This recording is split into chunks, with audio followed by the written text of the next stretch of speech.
Speech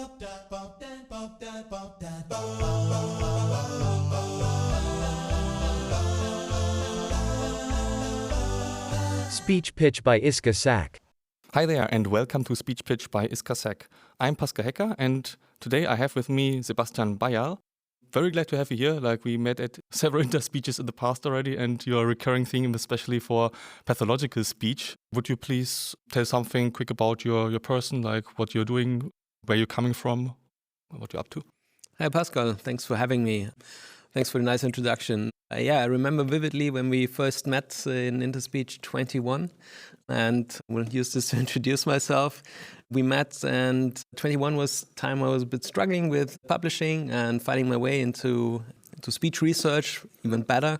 I was in my third year of my PhD back then, and I had some struggles with publishing very well. But 21 Interspeech was the thing that kicked it off for me. I had a paper together with Paula Perez-Toro about Alzheimer's detection, and we figured out something quite cool, that the interview has quite some influence on how the detection works. And we could show that even with just using the interviewer's speech, you could classify Alzheimer's in the addresso challenge, which was a big eye-opener for us. So somebody else picked up on it. There's the clever Hans in addresso. Yeah. So quite interesting. And that really kicked off my research. And after that, I, at least for myself, quite successful with publishing and been to Interspeech ever since. All thanks to Interspeech, indeed. Yeah. all thanks to Interspeech. That's a cool story. Yeah, exactly. So today, I'm still somewhat in speech. I recently studied as a professor at a University of Applied Sciences in Rosenheim, which has a lot of teaching responsibilities at the moment, but it is promised that I get some relief, and even more relief from teaching the more third-party funding I acquire. Yep. So this is where my focus has been or will be for the next couple years, month, let's see. Yeah, crazy, quite cool. Interesting journey, cool. Let's see, with the relief. If I got it right, at the University of Applied Science, you have mostly teaching obligations, and then if you manage to get third-party funding or if you manage to get a good deal negotiated, then you can do own research again, right? Exactly, and that's what I'm aspiring to at the moment. I get some research in every now and then, mostly on my own time, and also I try to get some students into research, which just lately has been somewhat successful because I was able to publish a paper in Text, Speech and Dialogue Conference, which is next week in Erlangen. And it was all based on a student that did very well, bachelor students did very well in his experiments on some of my data. Oh yeah, that's quite cool. For bachelor student to publish research, I mean, that happens, of course, but usually that, as you said, is the good performing students, right? Yeah, sure. And it also takes a lot more guidance. And it was definitely nothing I can do with every student, right? Yeah. He just showed some good interest in the topic and also had good foundation. Yeah. And so I decided, let's try this. Maybe I can do something, or we can do something together, get it published. And it worked out quite well. Congrats on that, of course.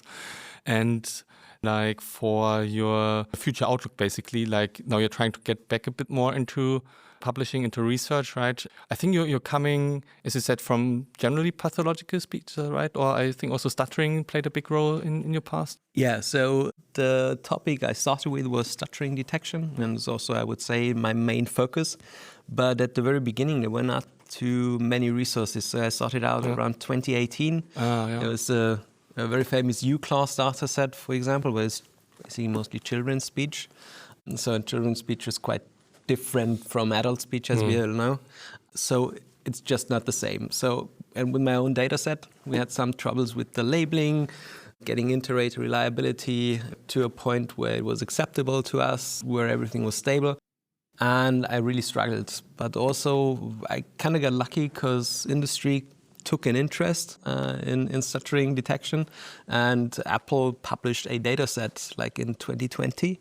Which really kicked things off quite a bit more for me. And so I could look into mostly stuttering detection and, for example, the influence of different languages and also using multilingual stuttering detection systems. And also that has been my recent research on including Chinese as well as German and English data into a stuttering detection classification system, which is quite nice. And not very intuitive, to say the least, because it's quite different, the language. I can imagine that language should have a big impact, as you said, and then it's good to have some system that can cope with it, or even have the data foundation, right, to work with that. That's already a Absolutely prerequisite to do more advancement on that field, right? And also interesting. So then it sounds quite diverse from your background, right? Like doing stuttering and stuttering kicking off being there, but then also the address data set, as you mentioned, which is Alzheimer's. And then for your future at the University of Applied Sciences, is there already some focus area that is crystallizing out, or is it like getting grants and seeing which grant is getting through? It's someone also has to do with the grants and how they get through. But I want to focus still on stuttering detection, as I have good contacts to clinicians there. And I'm very interested in the topic because I think it's really worth it. Also from a signal processing kind of view, it's interesting because there's just not one kind of pattern you're trying to detect, but at least like 5, 6, 7, 8 different patterns, which are all very different. So it makes it super interesting to work with. And you can check out a lot of different things. But I'm also dabbling into other things. I did some work in the past on what's it called, vocal fatigue. And there's different kinds of vocal fatigue, especially now when on myself doing a lot of speaking, a lot of teaching, talking all the time. I really felt vocal fatigue kick in, especially at the beginning of the semester when you have to do a lot of teaching. Like I would say I have around 18 hours of teaching obligation, split into a part of labs and another part to actually teaching lectures.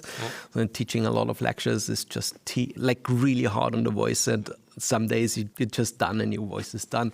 And I really want to look into that, like a early warning system, because it's been shown that quite a lot of teachers in Germany have a lot of sick days due to voice problems. So that would be worth looking into. Cool. Yeah, that's also like as many fields in speech that sounds quite promising and quite concrete and relevant problem. So fingers crossed that maybe some project funding or something go through for that. And then like lastly, regarding Interspeech, I would be curious, as you said, like you attended every Interspeech from 2021 on. How did your experience maybe change now, especially that you're a professor at the University of Applied Science? So coming here in this role, how is it different than from the times when you were coming here before? That's interesting. I guess this time around I'm a little less nervous than other times when I had to present in the past. But it also kind of changes because you're transitioning roles throughout the time. And also the people you know and you started interacting on at student events at like Bruno 2021 when we left the last bar at 4 o'clock in the morning and got soup in the end. So shout out to the guys that were there. And now you see the same people around, and they are postdocs, they are also professors, junior professors. And it's quite interesting how you transition. How does it feel different? I don't know. I'm still looking with the same interest at things, maybe with a bit of a broader eye now, less narrowly focused, looking left and right a bit more, because you want to get something new started and not just finish your PhD. I would say that's maybe what changed the most. Yeah, cool. Relatable, makes sense, of course. Different roles, but still seeing the community grow up, seeing yourself like grow in a different role than in the same aspect. And yeah, cool. Then all the best, and thanks so much for your time for this short interview, and all the best for your future path as a professor at the University of Applied Science, and see you hopefully at Interspeech very soon again. Yeah. Hope to see you then. Thanks for having me. Bye, Pascal. Thanks, bye, Sebastian. And thanks for tuning in to this bonus episode. We might be interviewing your favorite speech research in the future, so be sure to subscribe to wherever you listen to your podcasts. You can also follow ISCA-Sec on X and LinkedIn to stay updated. Until next time, have fun.